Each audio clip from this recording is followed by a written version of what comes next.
नमस्कार, capital TV देख रहे हैं आप। मैं हूं आपके साथ पूजा। ब्रेकिंग नाउ में बड़ी खबर आपको बता रहे हैं। बिहार विधानसभा चुनाव 2025 में मिली करारी हार के बाद अब महागठबंधन कोर्ट का दरवाजा खटखटाने वाला है। खबर ये सामने आई है कि विपक्ष कोर्ट पहुंचेगा। दरअसल कल तेजस्वी यादव ने आरजेडी की एक अहम बैठक बुलाई थी। हार पर ये समीक्षा बैठक थी। 4 घंटे तक ये मीटिंग चली है और मीटिंग में चुनाव आयोग पर ठीकरा फोड़ा गया है और खबरें ये सामने आ रही है कि अब आरजेडी और विपक्ष के तमाम इस महागठबंधन में शामिल तमाम नेता अब कोर्ट का दरवाजा खटखटाएंगे। तो कल की मीटिंग में क्या कुछ हुआ आपको बताएंगे, क्योंकि हार को लेकर तो मंथन है, चर्चा है, कोर्ट जाने की तैयारी है। साथ ही लालू परिवार में जिस तरह से तकरार बढ़ती जा रही है उसको लेकर भी आरजेडी को लेकर सवाल खड़े हो रहे हैं। और इस पर ज्यादा जानकारी के साथ मेरे साथ जुड़े हुए हैं कैपिटल टीवी के एग्जीक्यूटिव एडिटर राजीव जी। सर, कल जो तेजस्वी यादव ने मीटिंग किया, बताया जा रहा है कि कोर्ट जाने की तैयारी कर रहे हैं। देखिए, समीक्षा मीटिंग नहीं थी, ये पार्टी बचाओ मीटिंग थी। समीक्षा का मतलब होता है कि आप ये तय कर लो कि हार का कारण क्या है। अपनी जिम्मेदारी विधायक के प्रत्याशी ले, कैंडिडेट ले, और उससे ऊपर की जिम्मेदारी तेजस्वी यादव ले, और फिर मिलकर चर्चा करें कि अगर इन कारणों से हार हुई है तो उसके बाद हम ये आगे की रणनीति में बदलाव करते हैं। इसे समीक्षा कहा जा सकता है। इन लोगों ने समीक्षा की तो सबसे पहले ठीकरा फोड़ना शुरू कर दिया। हम हारे नहीं, हराए गए हैं। अब ये हराए गए हैं कैसे कि जब ग्राउंड से हमारी रिपोर्ट आ रही थी तो ये कहा जा रहा था नहीं नहीं, इतने लोग जुड़ रहे हैं, तेजस्वी यादव की रैलियों में इतनी भीड़ लग रही है। हम हर विधानसभा में जहां रैली करने जाते थे वहां तो हजारों की संख्या में लोग आते थे। तो वो क्या वोट में कन्वर्ट नहीं हुए, या वोट में कन्वर्ट हुए तो फिर हार कैसे हो गई? सबसे पहले ईवीएम की बात की गई और ईवीएम पर चर्चा करने लगे। इन लोगों ने बात की कि नहीं नहीं, ईवीएम में छेड़छाड़ की गई है। अब तेजस्वी यादव को ये कौन जवाब दे कि आपको जितने लोगों के समर्थन की उम्मीद थी उतना समर्थन तो मिला। महागठबंधन को जितने समर्थन की जरूरत थी, जितने लाख वोटर आप चाहते थे कि वोटर अधिकार यात्रा में, बिहार अधिकार यात्रा में लोग जो आपके साथ दिख रहे थे, क्या आपको वोट नहीं दिया? अगर ऐसी स्थिति थी तो 37% वोट महागठबंधन को कहां से आया? ये 37% वोट मतलब ये छोटी मोटी संख्या नहीं है, ये करोड़ में वोट आपको मिला है। और उसके बाद भी कह रहे हैं कि नहीं नहीं, ये महागठबंधन की जो हार हुई है उसमें ईवीएम में छेड़छाड़ की गई, क्योंकि हमें ग्राउंड से रिपोर्ट मिल रही थी। ग्राउंड में जितने लोग थे उतने वोट दिया, लेकिन जो ग्राउंड में नहीं थे उसकी संख्या कैसे पता करोगे? जो आपके पास नहीं आए, जो आपकी रैलियों में नहीं आए, क्या उसका सर्वेक्षण किए थे? तो 37% वोट पिछली बार भी, 37% वोट इस बार भी। आपके वोटर जो हैं वो इंटैक्ट रहे। कुछ नए हो सकते हैं, लेकिन आपके कुछ नए वोटर बनने के बदले आपके कुछ वोटर एनडीए की तरफ चले गए। और जो आक्रामक वोटिंग हुआ, जिस वोटिंग पैटर्न को बदल दिया गया, 8.9%, यह लगभग 9% महिलाओं का वोटिंग ज्यादा बढ़ा और उसके साथ ओवरऑल वोटिंग परसेंटेज ज्यादा हुआ। एसआईआर की प्रक्रिया के कारण आपके फर्जी वोट भी कटे, तो ऐसे में चुनाव परिणाम तो आपसे उलट आना था। लेकिन ये चर्चा, समीक्षा जो की गई, सिर्फ मकसद उसका एक ही था कि किसी तरीके से पार्टी को बचाया जाए, क्योंकि 25 की संख्या बचेगी नहीं, और 25 की संख्या नहीं बची तो फिर तेजस्वी यादव नेता प्रतिपक्ष नहीं बनेंगे। और अगर नेता प्रतिपक्ष नहीं बनेंगे तो ये बड़ा बंगला, बड़ी गाड़ी और कैबिनेट मिनिस्टर का दर्जा नहीं मिलेगा। इसीलिए ये पूरी कवायद है कि अभी पार्टी के पकड़े रखो, और इसीलिए लालू प्रसाद यादव को मीटिंग में खींच कर लाया गया। सर, ये अचानक से लालू प्रसाद यादव को इतना एक्टिव क्यों किया गया? इतने दिनों तक तो वो शांत थे, लेकिन अब वो बयान भी दे रहे हैं, कह रहे हैं कि तेजस्वी ने पार्टी को आगे किया, तेजस्वी की तारीफ भी कर रहे हैं, मीटिंग में भी वो शामिल हुए थे। लालू प्रसाद को एक्टिव करने की वजह क्या है? देखिए, लालू प्रसाद यादव का माइंड वॉश किया गया।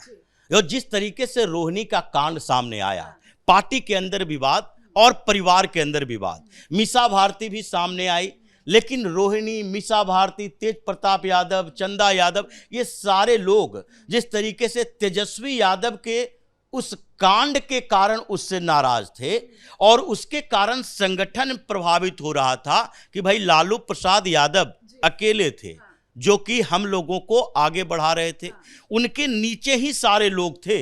अब लालू प्रसाद यादव के एक बेटे नहीं, दो बेटे हैं, दो बेटी है जो राजनीति में आ चुकी है, मीसा भारती और रोहिणी आचार्य। तो ये चार लोगों में से कैसे भरोसा करें कि लालू प्रसाद यादव एक के साथ रहेंगे, या फिर लालू प्रसाद यादव के बाद इस पार्टी में पूरी तरह से बिखराव नहीं होगा। तो इसीलिए संगठन में जो कंफ्यूजन था, क्योंकि ये कहा जा सकता है कि तेज प्रताप यादव जो चुनाव लड़े उसमें उनकी जीत नहीं हुई, लेकिन फिर भी ये नहीं कहा जा सकता कि किसी क्षेत्र में जहां जहां इनके कैंडिडेट खड़ा हुए इनको वोट नहीं मिला, चुनाव प्रचार के दौरान इनको समर्थन नहीं मिला, इनकी रैलियों में भी भीड़ नहीं थी। ये जो तेजस्वी यादव बार बार कह रहे हैं वो तो प्रशांत किशोर की तरफ देखते कि उनकी रैलियों में भीड़ देख के, रोड शो में भीड़ देख के पूरा मीडिया में ये चर्चा चलने लगी, नहीं प्रशांत किशोर तो एक बड़ा फैक्टर बनने वाले हैं। तो इस बीच जो तेज प्रताप यादव के चुनाव परिणाम नहीं आने के बावजूद उनका फैक्टर जो काम किया उससे भी लोग नाराज हैं। और राजद के लोग कहते हैं कि कल होकर अगर रोहिणी भी आ गई, मीसा भारती भी आ गई, तो क्या तेजस्वी यादव अकेले पूरे संगठन को संभाल सकेंगे? क्या यादवों का वोट बटेगा नहीं? क्योंकि ये लोग भी यादव मुस्लिम समीकरण को ही आगे लेकर बढ़ेंगे और इन लोगों का कैंडिडेट भी उसी ग्रुप से होगा। तो इसलिए संगठन के लोग कंफ्यूज थे और वो डिमांड कर रहे थे कि एक बार लालू प्रसाद यादव को सामने लाइए, क्योंकि अभी रोहिणी कांड के बाद लालू प्रसाद यादव सीधे तौर पर सामने नहीं आए थे, न तेजस्वी के समर्थन में और न ही रोहिणी के समर्थन में, लेकिन उनको फिर बोला गया, तेजस्वी यादव जाकर हुजूरी किए कि नहीं एक बार मीटिंग में जाइए, क्योंकि आप मीटिंग में इसलिए नहीं जा रहे कि हमारे पिता हैं, आप राष्ट्रीय अध्यक्ष हैं पार्टी के, तो बिहार में हार हुई है, समीक्षा की मीटिंग है, आपको आना तो पड़ेगा। और आप आने के बाद अब क्या लालू प्रसाद यादव के पास कोई ऑप्शन था कि वो तेजस्वी के बारे में अच्छी बातें न बोले? जब आप मीटिंग में बैठे हो और सारे लोग उनकी नजरों के सामने ये दिख रहा है ये 25 विधायक बचने वाले नहीं हैं, इसमें से कई मूड बना चुके हैं कि हमको कहां कहां कैसे जाना है, क्योंकि सबका इंटरेस्ट होता है कि हमने चुनाव में इतने पैसे खर्च किए और अभी हम उस पोजीशन में नहीं है कि सरकार पर कोई दबाव भी बना सकें। जैसे दिल्ली में अरविंद केजरीवाल का सुपड़ा साफ हुआ, कुछ दिन तक ये एक्टिव रहे और उसके बाद इनकी पार्टी में बिखराव। आले मोहम्मद इस्तीफा देने के लिए तैयार है, विधायक इस्तीफा दे रहा है, काउंसलर छोड़कर चला गया, एमसीडी में मेयर खत्म हो गया क्योंकि दिल्ली विधानसभा का चुनाव ये हार गया। अगर दिल्ली में सरकार होती तो पिछली बार ये फ्लिप फ्लॉप की स्थिति में अल्डरमैन जो नियुक्त किए थे एलजी, उसके बावजूद मेयर तो केजरीवाल ने ही बनाया था। वही स्थिति राजद की हो गई है कि अब ये लोग सोच रहे हैं कि हमें कहां कहां विकल्प है, कैसा विकल्प है। इसलिए ये पार्टी बचाओ अभियान में इन लोगों ने कहा कि नहीं आगे बढ़ना चाहिए। अब आगे ईवीएम को लेकर या फिर चुनाव आयोग की पारदर्शिता पर सवाल उठाने के लिए कोर्ट का दरवाजा खटखटाएंगे। तो कोर्ट जाने का मेन मकसद है पार्टी बचाना। जैसे उद्धव ठाकरे की पार्टी बिखर गई, अभी भी सुप्रीम कोर्ट में जा कर ये फैसला लेने के लिए तैयार है। इस बीच भी सुप्रीम कोर्ट ने कह दिया नहीं नहीं, ये लोकल बॉडी चुनाव में सिंबल नहीं दिया जाएगा, भाई जो सिंबल है वही रहेगा, बाद में जब फैसला होगा तो होगा। अभी स्थिति वही है कि स्पीकर आ जाएंगे, उसके बाद एंटी डिफेक्शन उनके पास जाता है, वो मामला टलेगा तो विधायकों की संख्या जो है वो घट रही है, लॉयल्टी कम हो रही है लालू प्रसाद के परिवार के ऊपर। तो ये लोग अब सुप्रीम कोर्ट, हाई कोर्ट जाने की तैयारी कर रहे हैं कि किसी तरीके से इन लोगों को इंगेज करके रखे और ढाढ़स दें कि नहीं इतनी बड़ी मैंडेट के बावजूद देखो हम सुप्रीम कोर्ट से फैसला लेकर आएंगे, क्योंकि इन लोगों के पास बड़े वकील हैं, कपिल सिब्बल, अभिषेक मनु सिंघवी, इन लोगों से सलाह लेकर उन विधायकों को भ्रमित किया जाएगा कि अभी भी हम सरकार पर रोक लगा सकते हैं। जैसे सुप्रीम कोर्ट से ले आएंगे कि नहीं ये चुनाव ही रद्द कर दिया जाए। एसआईआर की प्रक्रिया पर सुप्रीम कोर्ट ने एक बार कहा भी था कि अगर आगे बहुत ज्यादा अनियमितता पाई गई तो हम इस प्रक्रिया को नहीं बल्कि चुनाव को रोक देंगे। तो ये ये भ्रमित करने की कोशिश है। पार्टी बचाओ अभियान में चल रहे हैं, लेकिन न परिवार बच रही है न पार्टी बच रही है। और ये जो चप्पल कांड सामने आया है उसको लेकर क्या कल जो तेजस्वी यादव ने 4 घंटे की मीटिंग की उसमें कोई सवाल जवाब या इस पे कोई चर्चा हुई? क्योंकि जैसे ही मीटिंग खत्म हुई उसके बाद संजय यादव को लेकर आरजेडी के कार्यकर्ता आवास के बाहर विरोध कर रहे थे। हालांकि मीटिंग से जुड़ी ये भी खबर आई कि लालू और राबड़ी पहले ही मीटिंग छोड़ के बाहर निकले।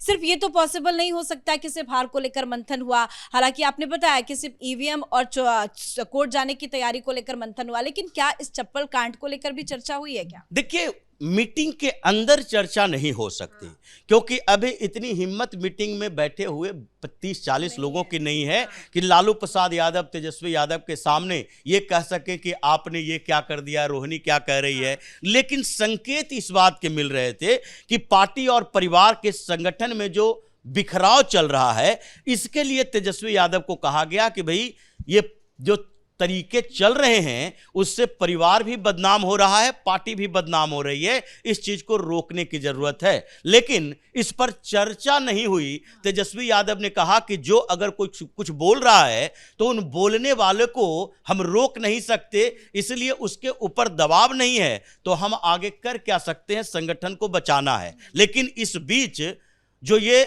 बार बार संजय यादव का नाम आ रहा था, इसी के ऊपर ये शक्ति सिंह यादव जो प्रवक्ता है राजद का, उसने भी बार बार ये कोशिश की, बताने की कोशिश की कि नहीं, पार्टी के अंदर कोई गड़बड़ नहीं चल रहा, संजय यादव को लेकर भी नहीं चल रहा। लेकिन कार्यकर्ताओं में, नेताओं में रोष तो है कि आप एक रीजनल पार्टी हो, क्षेत्रीय पार्टी हो, बिहार की राजनीति करते हो। सवाल ये संजय यादव के स्ट्रेटजी पर नहीं उठ रही थी, लेकिन सवाल ये जरूर उठ रहा है कि अगर आप बिहार की राजनीति करते हो तो आप बाहर के व्यक्ति को यहां से राज्यसभा क्यों भेज रहे हो?